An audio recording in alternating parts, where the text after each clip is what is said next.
या संदर्भातली आणखी एक घडामोड म्हणजे संरक्षण आणि सामरिक अध्ययन विभागाचे प्रमुख डॉक्टर विजय खरे यांनी देखील याविषयी विश्लेषण केलेलं आहे। त्यांच्यासोबत देखील आमच्या प्रतिनिधींनी बातचीत केली, आपण बघूयात। इस्रायल आणि अमेरिकेने इराणवरती हल्ला केलाय आणि इराणने देखील या हल्ल्याला प्रत्युत्तर दिलंय। यामुळं आपल्या सगळ्यांच्या मनात अनेक प्रश्न आहेत। या प्रश्नांची उत्तरं जाणून घेण्यासाठी आपल्यासोबत डॉक्टर विजय खरे सर आहेत। सावित्रीबाई फुले पुणे विद्यापीठाचं जे सामरिक शास्त्र विभाग आहे त्या विभागाचे ते प्रमुख आहेत। सर नमस्कार। सर सर्वात आधी ज्या कारणासाठी हा हल्ला झालेला आहे तो म्हणजे इराणकडे बॅलिस्टिक मिसाईल्स आहेत। तर आत्तापर्यंत माहिती जी उपलब्ध आहे त्यानुसार ही बॅलिस्टिक मिसाईल आहेत का, असतील तर त्यांचं स्वरूप काय आहे?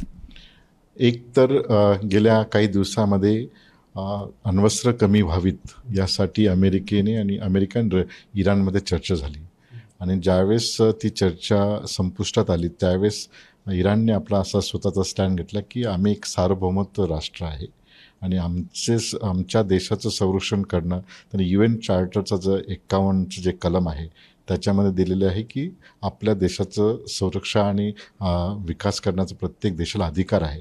त्यामुळे अमेरिकेच्या कुठल्याही दबावाला इराण बळी पडणार नाही आणि आंतरराष्ट्रीय अणुऊर्जा जे आहे ते आयोग आहे त्याच्या नियमानुसार आम्ही त्याचं कार्यप्रवण करू, अशा पद्धतीची इराणची भूमिका असल्या कारणाने अमेरिकेला त्या ठिकाणी एक त्यांना असं वाटलं की त्यांना काउंटर करता येईल आणि म्हणून त्यांनी ते प्रेशराईज केलं।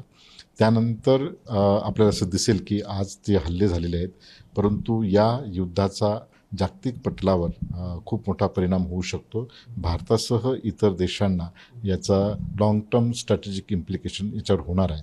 तर राहिला प्रश्न बॅलिस्टिक्स मिसाईलचा, काही जे बॅलिस्टिक्स मिसाईल इराणकडे ज्या उपलब्ध आहेत त्याच्या आयरन ड्रोमचे सुद्धा त्याला छेद देऊ शकतात अशा पद्धतीचे इराणने विकसित केलेले आहेत आणि आण्विक याच्यामध्ये जरी जागतिक पटलावर इराण सांगतं की आम्ही तशा पद्धतीचे आण्विक शस्त्र तयार करू शकणार नाही, परंतु सध्या ज्या पद्धतीने अमेरिकेने म्हणजे गेल्या काही दिवसापासून जी आपली लष्करी शक्ती अमेरिकेच्या स्ट्रॅटेजिक बेसिसवर केलेली आहे, विशेषतः एअरक्राफ्ट कॅरियर जे आहे त्यांचा अब्राहम लिंकनसह इतर जे आहेत ते त्या ठिकाणी आणून चढवले।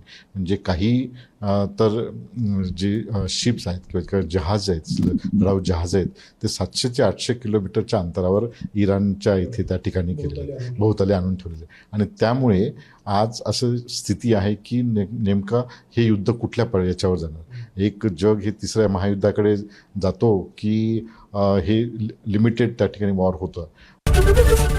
ABP माझा, उघडा डोळे बघा नीट।